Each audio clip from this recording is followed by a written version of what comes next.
Magandang hapon mula sa Pag-asa Weather Forecasting Center. Ito ng ating update sa magiging tayo ng panahon sa susunod na 24 oras. Ngayong hapon, itong cloud clusters na nakapaloob sa Intertropical Convergence Zone ay tuluyan nang namuo bilang isang low pressure area at latest location natin as of 3 p.m. nasa layong 965 kilometers silangan ng northeastern Mindanao. So sa ngayon, maliit yung tsansa ng nasabing low pressure area na maging isang ganap na bagyo sa mga susunod na 24 oras. At sa kasalukuyan rin, dalawang senaryo yung ating nakikita para sa low pressure area na ito. Either mananatili ito bilang isang low pressure area sa mga susunod na araw or posible itong maging isang ganap na bagyo or tropical depression as early as Monday. In both of these scenarios, ay magiging generally northwestward yung paggalaw ng nasabing weather system na ito. Generally northwestward sa mga susunod na araw at posible nitong tawirin itong area ng southern Luzon and Visayas by Tuesday or Wednesday next week. And in both of these cases, maging bagyo man or hindi itong sama ng panahon na ito, asahan natin itong maulang panahon sa mga susunod na araw dito sa southern Luzon, buong Visayas, maging itong ilang bahagi ng Mindanao. Pero for today, itong low pressure area magdudulot ng mga pag-ulan. Makikita natin dito sa ating latest satellite images, itong mga kaulapan associated sa low pressure area na ito ay magdudulot ng mga pag-ulan dito sa area ng Eastern Visayas, Caraga, Northern Mindanao at Davao Region.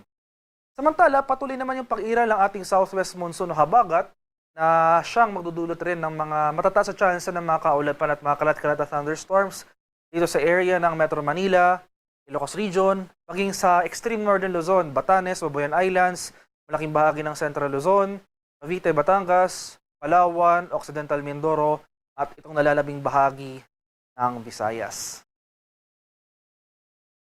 At ito yung ating magiging lagay ng panahon bukas dito sa Luzon. So for Metro Manila and most of Luzon, makikita natin mababawasan yung mga pag-ulan na dala ng habagat.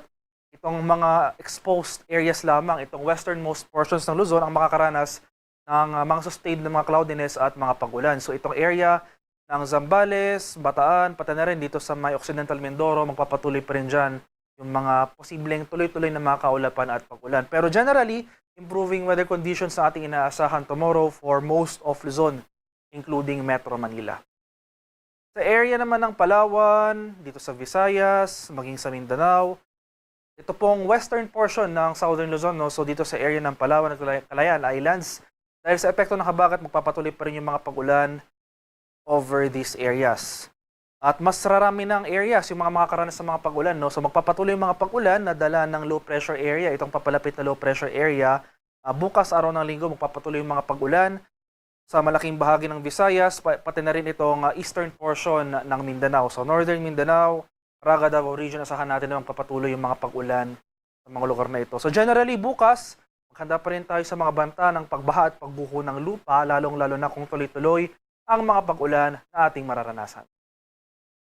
Sa ating namang sea condition, sa kasalukuyan walang nakataas na gale warning at banayad hanggang sa tamtamang pag-alon ang mararanasan sa malaking bahagi ng ating bansa. Gayunpaman, iba yung pag-iingat pa rin sa ating mga kababayan na maglalayag sapagkat kung meron tayong offshore thunderstorm activity, ito yung mga pag-ulan sa ating mga dagat baybayin, asahan natin yung mga pagbugso ng hangin, kaakibat ito yung bahagyang pagtaas ng ating mga alon.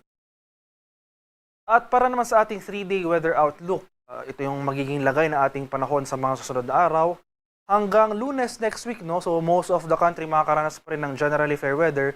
Pero itong Southern Luzon nga, tulad nga po na nasabi ko kanina, by Monday ay posibleng maging bagyo.